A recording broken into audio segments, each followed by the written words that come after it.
एक 5वीं बोर्ड के बच्चे ने लिखा कि मैं बड़ा होकर तस्कर बनना चाहता हूँ और इसके लिए मुझे काले कास की स्कॉर्पियो लानी पड़ेगी, फिर चित्तौड़ जाऊंगा और पुलिस से बचते हुए डोडे लेके आऊंगा। छोटे बच्चों से मैं ये पूछना चाहता हूँ, जहाँ भी बैठे हैं छोटे छोटे बच्चों, क्या किसी तस्कर का सम्मान इस फकीर की तरह हो सकता है क्या? जो मजा इस फकीरी में है वो कहीं दौलत में नहीं है। तो मैं यही कहना चाहता हूँ कि बहुत ज्यादा पैसा इकट्ठा करना या गलत तरीके से धन कमाने से अच्छा है ईमानदारी से आपको जो भी काम मिला है वो कीजिए। इस मिट्टी का मुझे कर्ज, मेरे ऊपर कर्ज है, तो जहाँ भी मैं रहूंगा कोई भी दौड़े पोती और साफे वाला आदमी या धोती वाला आदमी आएगा तो मैं खुद खड़ा होकर उसको सम्मान ऑफिस में बुलाऊंगा। ऐसा मेरी इच्छा है। मैं बचपन में यहाँ इंदौरों में भेड़ बकरियां चराते थे हम लोग, और जब छोटा था तो दादाजी और मैं डाबले जो पायला के अंदर नदी है वहाँ पर बेरी में ऊंट गाड़ी से पानी लाने जाते थे, तो हमने गांव की ये परिस्थितियां हम सब ने देखी है। तो जो छोटे बच्चे हैं 7वीं 8वीं 9वीं 10वीं 11वीं 12वीं, मैंने ये देखा है कि अपने परिवारों के अंदर 7वीं 8वीं के बाद में बच्चों को किसी काम पे भेज देते हैं। ये सोचिए कि मेरे पिताजी अगर डोडे लेते थोड़े बहुत और नशा करते तो क्या मुझे वो पढ़ा पाते? मेरे दादाजी अगर नशा करते और अपने सारे पैसे अपने नशे में अगर उड़ा देते तो क्या मैं पढ़ पाता? आप सब पेरेंट्स को एक बात बोलनी है कि बच्चों के भी कुछ अधिकार है। उनके पहले 20-25 साल तक उनको उनका पूरा समय दीजिए, उनको उनके पूरे अधिकार दीजिए, उनको पढ़ने का पर्याप्त मौका दीजिए, उनको उनका हक दीजिए। अगर आपको पता है सरकार में रिटायर होने की उम्र 60 साल है। मैंने यहाँ देखा है अपने यहाँ लोग 30 साल की उम्र में घर बैठ जाते हैं और 12 साल के लड़के को होटल पर बर्तन मांजने के लिए भेज देते हैं। ये मेरे लिए बहुत खतरनाक बात है। इससे बुरा कुछ भी नहीं है। एक बच्चे से उसका बचपन छीनना सबसे खराब बात है। मैं आप सबसे यही गुजारिश करता हूँ, अपने किसी भी बच्चे को 15 साल से कम में जब तक वो अपनी 10वीं की पढ़ाई नहीं कर ले उसको किसी काम पर नहीं भेजे। एक और बात है, पढ़ाई को लेकर मैं अपनी पढ़ाई की बात सुनाता हूँ। मैंने यहाँ डाबली नाडी से प्राथमिक और उच्च प्राथमिक शिक्षा पूरी करने के बाद कुचामन सिटी नागौर से 9वीं 10वीं 11वीं और 12वीं की पढ़ाई साइंस में की। उसके बाद में मैंने आईआईटी की तैयारी की। 1 साल मेरा आईआईटी में सिलेक्शन नहीं हुआ, मैं 2 बार आईआईटी में फेल हुआ।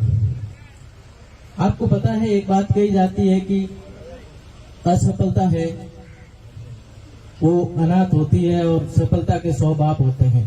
तो कई बच्चे मेरे साथ एग्जाम दिया है जिन्होंने, वो असफल हो गए किसी कारणवश, लेकिन प्रत्येक प्रयास करने वाले बच्चे का हौसला बढ़ाना जरूरी है। मैं ये मानता हूँ कि बहुत सारे लोगों ने 3000 लोगों ने लगभग इंटरव्यू दिया और उनमें से 1000 लोग सेलेक्ट हुए। मेरा 500वां नंबर है। तो मैं ये मानता हूँ कि वो 3000 के 3000 मेहनती थे, किसी कारणवश रह गए, वो जिंदगी में और अच्छा काम करेंगे।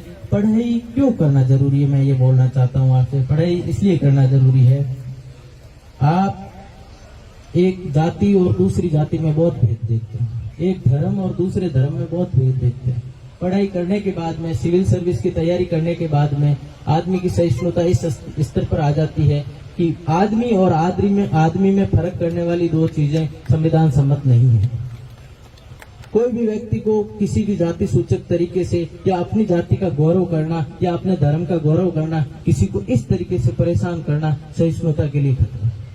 सबका सम्मान करें, एक आदमी होने के नाते दूसरे आदमी का सम्मान करें। किसी को भी ये हो सकता है कि आप सब लोगों ने मेरे लिए सफलता की दुआ की और मेरे को नहीं लगता कि ऐसा किसी ने मुझे रोका सफलता में सफल होने के लिए। सबने मुझे प्रेरित किया, मगर अब मेरा ये है कि मैं आईएएस बन गया हूँ तो मेरी जिम्मेदारी ये रहेगी कि किसी का भी बच्चा अगर आईएएस बनना चाहे तो मैं ये नहीं देखूंगा कि किसका बच्चा है, किस जाति का बच्चा है, किस धर्म का बच्चा है। मैं ये देखूंगा कि सिर्फ बच्चा है और ये एक एस्पिरेंट है। अगली बार 1-2 सालों में आप देखेंगे मैं सेलेक्ट हो गया। अभी बाड़मेर से 3 जने सेलेक्ट हुए, मेरा पहला नंबर है। तो मैं अपने आप को जिस तरीके से सेलिब्रेट किया जा रहा है, मुझे नहीं पता था कि इस तरीके से सेलिब्रिटी बना दिया जाएगा। और मैं ये आपसे वादा करता हूँ कि बहुत जल्दी बाड़मेर से अच्छे रिजल्ट्स आएंगे। यहाँ से ढेर सारे engineer, scientist, doctor, IAS, IPS officers निकलेंगे। और मेरी जो सर्विस प्राथमिकताएं हैं IAS, IPS, IRS, Indian foreign service, तो जहां तक संभव है इंडियन पुलिस सर्विस मिलेगी, नहीं तो IRS या विदेश सेवा मिलने की संभावना है। तो आपके लिए ये गौरव का विषय है कि आपके गांव का बच्चा 23-24 साल का बच्चा जर्मनी में आपका एम्बेसडर रहेगा या GST का कमिश्नर रहेगा। एक बात मैं आपसे बोलता हूँ, आप इस मिट्टी का मुझे कर्ज, मेरे ऊपर कर्ज है। तो जहाँ भी मैं रहूंगा, कोई भी धोले पोती और साफे वाला आदमी या धोती वाला आदमी आएगा तो मैं खुद खड़ा होकर उसको ससम्मान ऑफिस में बुलाऊंगा। ऐसा मेरी इच्छा है। मैं कभी भी गांव से आए हुए आदमी के साथ सरकारी कर्मचारी की तरह पेश नहीं आऊंगा, परिवार के सदस्य की तरह पेश आऊंगा।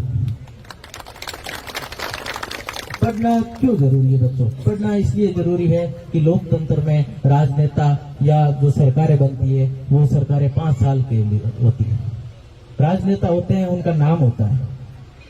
हम लोग जो सिविल सर्विस में सेलेक्ट होते हैं वो एनोनिमिटी को पालन करते हैं, अनामिता को। हमारा नाम जो आज हुआ है वो हो गया, इसके बाद में हमको चुपचाप रह के काम करना। हमारा काम अखबार में दिखना या छपना नहीं है। हमें चुपचाप जो भी सरकार होगी बिना अपना नाम रोशन किए काम करना है और शानदार तरीके से काम करना है। तो सिविल सर्विस में आने के बाद मान लीजिए एक समाज से गाँवों के बच्चे अगर सिविल सर्विस में जाते हैं, आपको पता है हरियाणा, दिल्ली, वहां से गेहूं की MSP पर खरीद होती है, लेकिन MSP पर बाजरा की खरीद नहीं होती है। आपकी फसलों के दाम कोई राजनेता नहीं दिला सकता। आपके गांव से अगर 10 IAS बन जाए तो आपके फसलों के दाम मिलेंगे। कोई नेता आके बोले कि मैं किस्मत बदल दूंगा, आप पानी ला दूंगा मैं, तो वो नहीं ला सकता। आप सब ने देखा, अगर आपकी परिवार और आपकी किस्मत केवल आपके बच्चे बदल सकते हैं। अगर उनको पढ़ लिख के डॉक्टर बना दिया, इंजीनियर बना दिया, कलेक्टर बना दिया, वही आपकी किस्मत बदल सकते हैं। और मैं ये कहना है मुझे कि अगली बार जब भी ऐसा IAS का सम्मान समारोह हो तो इस तरीके की माला साफा किसी एक आदमी पर बोझ नहीं बने। 10-15 IAS हो एक साथ और थोड़े थोड़े सब में बढ़ जाए, ऐसी मेरी इच्छा है। और एक चीज है कि मैं IAS IPS बन जाऊंगा, इसके बाद में मैं आप लोगों की कैसे मदद करूंगा मुझे नहीं पता, लेकिन मैं इतना प्रॉमिस करता हूं आपसे कि अगर कोई पढ़ने वाला बच्चा, मेरे जैसा बच्चा, मैं बचपन में यहाँ इंदौरों में भेड़ बकरियां चराते थे हम लोग, और जब छोटा था तो दादाजी और मैं डाबले जो पायला के अंदर नदी है वहां पर बेरी में ऊंट गाड़ी से पानी लाने जाते थे। तो हमने गांव की ये परिस्थितियां हम सब ने देखी है। तो मैं ये चाहता हूं कि कोई भी बच्चा समाज की किसी भी गुमनाम सी जगह पर रहे, किसी भी जाति का हो, किसी भी माजूर हिस्से से ताल्लुक रखता हो, वो जहाँ कहीं भी है उसे मेरी कहानी से मिसाल मिले, प्रेरणा मिले, ये मेरी दुआ है। वो ये भरोसा रखे कि वो जहाँ भी है खुदा उनके साथ है।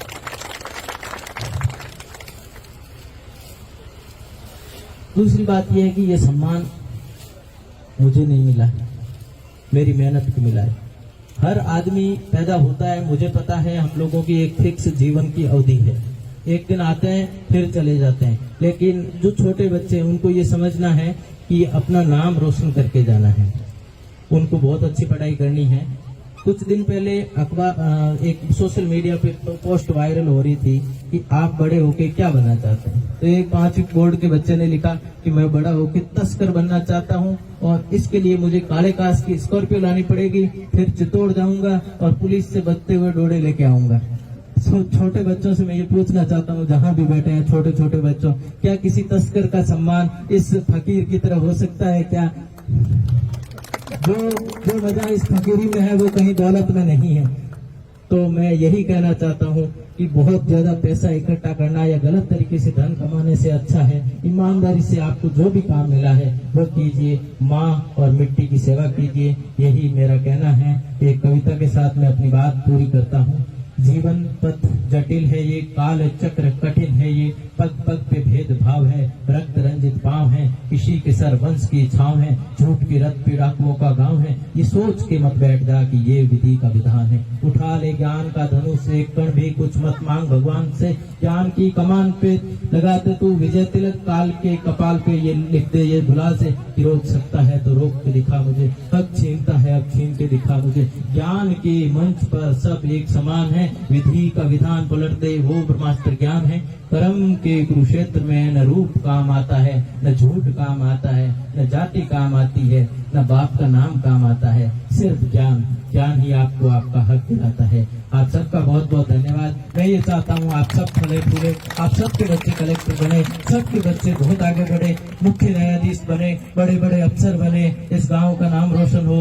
ये बाड़मेर जो सुदूर पाकिस्तान के पास है, ये दुबई जैसा शहर बन जाए, मेरी ऐसी शुभकामनाएं हैं आप सब लोगों को। मैं हमेशा तैयार रहूंगा, मुझे जो भी काम दिया जाएगा बड़े लोगों की तरफ से मैं वो सारे काम करूंगा और बच्चों के लिए मैं हमेशा उपस्थित रहूंगा। बहुत बहुत धन्यवाद। Thank you so much. एक बार जोरदार ताली बजा के आसिफ जी का सम्मान